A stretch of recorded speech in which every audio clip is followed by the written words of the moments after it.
अस्सलाम वालेकुम नाज़रीन, प्रोग्राम टोटल हेल्थ के साथ मैं हूं आपका मेज़बान शराफत अली। नाज़रीन, हमारे प्रोग्राम टोटल हेल्थ में हम अवामी इश्यूज़ पर बात करते हैं। वो इश्यूज़ जो आपकी सेहत से मुतल्लिक हैं, वो इश्यूज़ जिसमें आपकी, मेरी और हम सब की सेहत इन्वॉल्व है। जी बिल्कुल, कुछ लोग ऐसे हैं माशरे में जिनके मुंह से बदबू आती है। माशरे का हर शख्स ये चाहता है कि वो माशरे के तमाम लोगों के साथ कनेक्ट कर सके, रिलेशन बिल्डिंग कर सके और सोशल ताल्लुक़ कायम कर सके, और इसके लिए वो अच्छे से अच्छा लिबास का इंतखाब करता है और दीगर बनाव सिंगार भी किए जाते हैं। लेकिन जब कुछ लोगों के मुंह से बदबू आती है तो लोग उनसे बात करना, उनके साथ बैठना पसंद नहीं करते, जिसकी वजह से ऐसे लोगों को सोशली काफ़ी प्रॉब्लम्स का सामना करना पड़ता है। और इसके साथ साथ ऐसे लोग कॉन्फिडेंट नहीं रहते अपने डेली किसी भी काम को करने में, और बिल आखिर ये लोग साइकोलॉजिकल इश्यूज़ का शिकार हो जाते हैं और एंजाइटी और डिप्रेशन में चले जाते हैं। आखिर ये मुंह से बदबू की क्या वजूहात हैं? इसके साथ साथ हमारे बहुत से लोग ऐसे हैं जिनके मुंह में छाले बन जाते हैं, अल्सर बन जाते हैं। आखिर इन छालों की क्या वजूहात हैं और इसका इलाज क्या है? आज के प्रोग्राम में हम इन्हीं सब इश्यूज़ पर बात करेंगे। ब्रेक के बाद हमारे साथ मौजूद होंगी डॉक्टर एमन समरीन, हमारी हेल्थ एक्सपर्ट। अभी वक्त हुआ एक छोटी सी ब्रेक का, हमारे साथ रहिएगा। एक सेहतमंद और बेहतर ज़िंदगी के लिए इंसान का सेहतमंद होना बेहद ज़रूरी है, और सेहतमंद ज़िंदगी के लिए अपनी सेहत का ख्याल रखना पड़ेगा। आपने अपनी सेहत का ख्याल कैसे रखना है, ये बताएंगे आपको पाकिस्तान के बेहतरीन हेल्थ एक्सपर्ट्स। देखते रहिए प्रोग्राम टोटल हेल्थ शराफत अली के साथ। Welcome back once again to your favourite programme total health. आज के प्रोग्राम में हमारे साथ मौजूद हैं यंग डेंटल सर्जन डॉक्टर एमन समरीन खान। आप एमफिल कर रही हैं पेशावर से, इसके साथ साथ आप रावलपिंडी में अपना प्राइवेट क्लिनिक रन कर रही हैं जिसका नाम है द डेंटल स्टूडियो।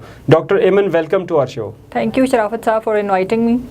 डॉक्टर एमन, हम अपने शो टोटल हेल्थ पे तमाम अवामी इश्यूज़ को, जो हेल्थ रिलेटेड इश्यूज़ होते हैं, उनको हाईलाइट करते हैं जिन पर आम तौर पर बात नहीं की जाती। डॉक्टर्स की फ़ी को लोग अफोर्ड नहीं कर सकते।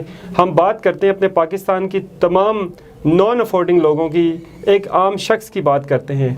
आज भी जिस इशू पे मैं आपसे बात करना चाहता हूँ, जिस बीमारी का मैं जिक्र करना चाहता हूँ, वो हमारे माशरे के हर तीसरे शख्स का इशू बन चुका है। हमारे माशरे में बहुत से लोग ऐसे हैं जिनके मुंह से स्मेल आती है, बदबू आती है, जिसकी वजह से उनको बहुत सी मुश्किलात का सामना भी करना पड़ता है। आखिर क्या वजूहात हैं मुँह से स्मेल आने की? बहुत अच्छा आपने ये आज क्वेश्चन पूछा है मेरे से, क्योंकि वाकई में ये बहुत ज़्यादा कॉमन हो चुका है और लोग इसको सीरियसली भी नहीं लेते। तो सबसे पहले जो है, इसमें खाने में सबसे ज़्यादा प्याज, लहसुन और मिर्च मसालों वाले खाने का जो इस्तेमाल करते हैं, उनके मुंह से बदबू आने के बहुत ज़्यादा चांसेस होते हैं। उसके अलावा इन्फेक्शंस अगर मुंह के हों, गले के हो जाएं, साइनसेस के हो जाएं, ऐसे जिन लोगों को इन्फेक्शंस होते हैं उनके मुंह से बहुत बदबू आने के चांसेस होते हैं। इसके अलावा डायबिटीज़ जिन लोगों को होती है, उनमें जब इंसुलिन का लेवल कम हो जाता है तो फ़ैट की ब्रेकडाउन शुरू हो जाती है। उस फैट की ब्रेकडाउन से कीटोन्स बनते हैं, और ये कीटोन्स जब ब्लड में इनका लेवल ज़्यादा हो जाता है तो इनसे एक स्पेसिफिक किस्म की बू आती है। तो इस चीज़ को डायबिटिक कीटोएसिडोसिस कहते हैं। इसके अलावा एक और बीमारी है गैस्ट्रोएसोफेगल रिफ्लक्स डिसऑर्डर। उसमें यह होता है कि आपके जो स्टमक के जो एसिड्स हैं वो मुंह के हलक के ज़रिए मुंह से बाहर आते हैं, तो उससे भी जो है मुंह से ख़ास किस्म की बदबू आती है। इसके अलावा ज़ीरोस्टोमिया एक बीमारी है जिसमें मुंह खुश्क हो जाता है, सलाइवा की जो प्रोडक्शन है, थूक की जो प्रोडक्शन है वो बहुत कम हो जाती है। ज़ीरोस्टोमिया जिन लोगों को होता है उनके मुंह से भी बदबू आने के बहुत ज़्यादा इम्कानात होते हैं। तो डॉक्टर एमन, जिस तरह की आपने वजूहात एक्सप्लेन की मुंह से स्मेल आने की, क्या जिन लोगों के मुंह से स्मेल आती है उनको माशरे में बाकी लोगों के साथ जब वो इंटरेक्शन करते हैं, बात करते हैं, उनको किन मुश्किलात का सामना करना पड़ता है? सबसे पहले देखिए, लोग, हर कोई चाहता है कि वो जिस भी फील्ड में है वो एक्सेल करे, चाहे वो स्कूल के बच्चे हैं, चाहे वो जॉब्स के लिए जाते हैं या इंटरव्यूज़ के लिए जाते हैं। हर कोई अपनी लाइफ में एक्सेल करना चाहता है। लेकिन ये जैसे आप किसी ऐसे बंदे से मिलेंगे जिसके मुँह से बदबू आती है तो उसको लोग अवॉइड करेंगे। उसका पहला इंप्रेशन ही जो है वो बहुत गलत पड़ेगा। उससे उसकी सेल्फ इस्टीम जो है वो काफ़ी नीचे आ जाती है। सेल्फ इस्टीम के ऊपर बहुत बुरा असर पड़ता है। कॉन्फिडेंस लेवल भी उस बंदे का कम हो जाता है और लोग ऑटोमेटिकली आपको अवॉइड करना शुरू कर देते हैं जब आपके मुंह से बदबू आती है तो। अच्छा डॉक्टर एमन, आपने कॉन्फिडेंस शेक होने की बात की, सेल्फ एस्टीम की बात की, तो क्या ऐसे लोगों में साइकोलॉजिकल इश्यूज भी पैदा हो जाते हैं? जी, अब देखिए, अगर एक इंसान आइसोलेशन में चला जाएगा, जब लोग उसको अवॉइड करेंगे, वो घर पे रहना शुरू कर देगा, बाहर निकलना कम कर देगा, लोगों से मिलना बंद कर देगा, तो ऐसे लोगों में फिर एंग्जाइटी और डिप्रेशन भी बहुत ज़्यादा जो है वो फैल जाता है। अच्छा, तो क्या इलाज रिकमेंड करेंगी आप इस शो में कि हर वो शख्स जिसके मुंह से स्मेल का इशू है, उसको प्रॉब्लम है, वो फ़ौरन से हल हो जाए और इसका मसला हल हो जाए इस शो के थ्रू? सबसे पहले तो जो सबसे इम्पॉर्टेंट चीज़ है वो तो ब्रशिंग है ना, ब्रशिंग और फ्लॉस, और जो टंग को भी ब्रश करना है, मतलब ज़बान को भी साथ साफ़ करना है। तो ब्रशिंग और फ्लॉसिंग तो एक ऐसी चीज़ है कि इसके ऊपर आप जितना भी एम्फोसाइज़ कर लें कम है। सबसे पहली चीज़ जो है वो है ही ये कि आप अपनी ज़बान को, दांतों को अच्छे तरीके से साफ़ करें। हर खाने के बाद साफ़ करें, दिन में 2 दफ़ा साफ़ किया करें अपने दांत, और इसके अलावा ज़बान को भी अच्छे तरीके से साफ़ किया करें। अच्छा, ब्रशिंग की आपने बात की, हम अपने शो में जितने भी हमारे एपिसोड हुए तमाम शोज़ में हम ब्रशिंग टेक्निक पे ज़रूर आपसे मशवरा लेते हैं। अपने जो हेल्थ एक्सपर्ट्स हमारे पास आते हैं उनसे मशवरा लेते हैं ताकि हमारी कौम को ब्रशिंग टेक्निक समझ आ जाए। ब्रशिंग का बेहतर टाइम कौन सा है? खाने के बाद, हर खाने के बाद जो है ब्रशिंग ज़रूर होनी चाहिए। और फ्लॉस इसलिए होता है कि दांतों के बीच में जो खाने के ज़रात फंस जाते हैं वो उससे निकल जाते हैं। अच्छा, मुझे ये बताएं कि आखिर इसका प्रॉपर इलाज क्या है? क्या डेंटल सर्जन के पास ही आना पड़ेगा या वो घर में रहते हुए भी इस बदबू का, मुंह की स्मेल का ट्रीटमेंट कर सकते हैं?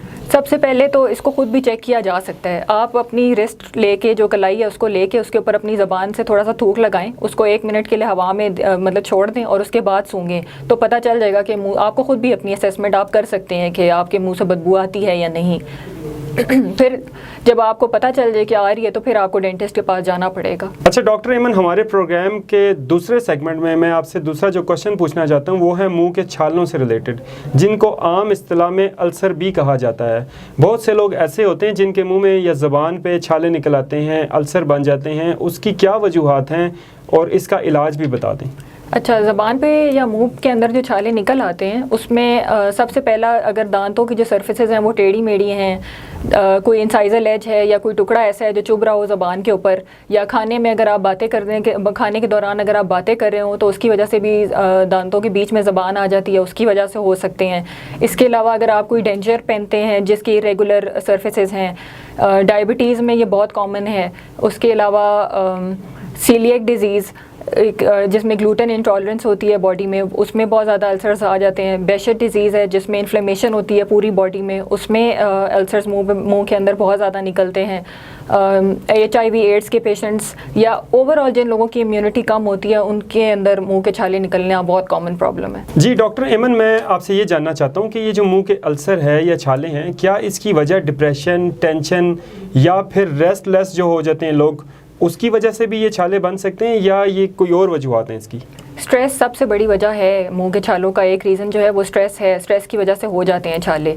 उसके अलावा बैक्टीरियल, वायरल या फंगल इन्फेक्शंस की वजह से भी जो है उसमें भी मुंह के छाले बहुत ज़्यादा कॉमन है। बल्कि मुंह से जो बदबू है वो भी फंगल इन्फेक्शंस की वजह से होती है। अच्छा, जो मुंह की बदबू है या मुंह में छाले जो बन जाते हैं, क्या ये किसी ख़तरनाक बीमारी की अलामात भी हैं या फिर ये जस्ट एक नॉर्मल सी चीज़ है और इसमें कोई परेशानी की बात नहीं? देखिए, डायबिटीज़ जिस तरह मैंने बताया वो तो इन दोनों की मतलब डायबिटीज़ में आपके मुंह से वो कीटोन, डायबिटिक कीटोसिडोसिस वाली स्मेल भी आती है, और अल्सर्स भी जो हैं वो डायबिटीज़ में भी हो जाते हैं। तो डायबिटीज़ इन इटसेल्फ है तो एक ख़तरनाक बीमारी। अच्छा, इलाज भी तजवीज़ कर दें कि मुंह के अल्सर जो अक्सर लोगों में बन जाते हैं और उनको खाने पीने में, बात करने में प्रॉब्लम होती है, पेन होती है, तो क्या इलाज है, क्या रिकमेंड करेंगी? वैसे तो कहते हैं कि अगर अल्सर्स छोटे साइज़ के हैं और 7 से 10 दिन में हील हो जाते हैं तो उनके लिए तो कोई इलाज की ऐसा ज़रूरत नहीं है। बजाय मतलब ये है कि आप टॉपिकल कोई सा भी एनेस्थेटिक जेल कुछ भी लगा सकते हैं, या बर्फ़ लगा सकते हैं, या मसाले तेज़ इस्तेमाल खाने में ना करें और गर्म चीज़ों का इस्तेमाल ना करें तो उससे ठीक हो सकते हैं। लेकिन अगर 3 हफ्ते से ज़्यादा आपके हो गए हैं और अल्सर आपका ठीक नहीं हो रहा तो फिर आपको उसको प्रॉपर जाके चेक कराना पड़ेगा डेंटल सर्जन से। अच्छा डॉक्टर एमन, आप प्रोग्राम में आपने बात की, लोगों को गाइड किया मुंह के अल्सर के हवाले से, बदबू के हवाले से। प्रोग्राम के आखिर में क्या मैसेज देना चाहेंगी हमारी पब्लिक को जो आपको सुन रहे हैं, हमारे नाजरीन के लिए क्या टेक होम मैसेज है आपका? कि एक तो मुंह की सेहत का ख्याल रखें, उसको रिलैक्स मत लिया करें, ब्रशिंग को अवॉइड मत करें। कोई छोटा सा मसला भी अगर आपको होता है तो आप टाइम से जाके चेक कराएं, इससे पहले कि वो ज़्यादा बड़ा मसला बन जाए। अल्सर्स को भी मैं इसीलिए कहूँगी कि अगर 3 हफ्ते तक आपकी नहीं ठीक हो रहे तो आप ज़रूर चेक कराएं, क्योंकि ये इसमें फिर बाद में HIV या कार्सिनोमा या कोई भी चीज़ का साइन हो सकते हैं ये। तो एक तो टेक होम मैसेज ये होगा, और दूसरा ये है कि हमारे क्लिनिक पे ऑफ़र है, जो भी लोग हमारा प्रोग्राम देख रहे हैं वो आएँ, अपना फ्री डेंटल चेकअप कराएं हमसे। ट्रीटमेंट प्लान अगर लेना चाहते हैं तो वो भी ले लें, तो उनके लिए फ्री होगा। जी डॉक्टर एमन, थैंक यू सो मच आपकी ऑफ़र के लिए। आपने हमारी पब्लिक के लिए, हमारे नाजरीन के लिए एक फ़्री डेंटल चेकअप की ऑफ़र दी। इसके साथ साथ यकीनन आपकी गुफ्तगू से हमारे नाजरीन को बेहद फ़ायदा होगा, और ख़ास तौर पर उन तमाम लोगों को जिनके मुंह से स्मेल का इशू है या मुंह में छाले बन जाते हैं, यकीनन आपकी गुफ्तगू से उनको फ़ायदा पहुंचा है। आपने प्रोग्राम में टाइम दिया, बहुत शुक्रिया। Thank you very much.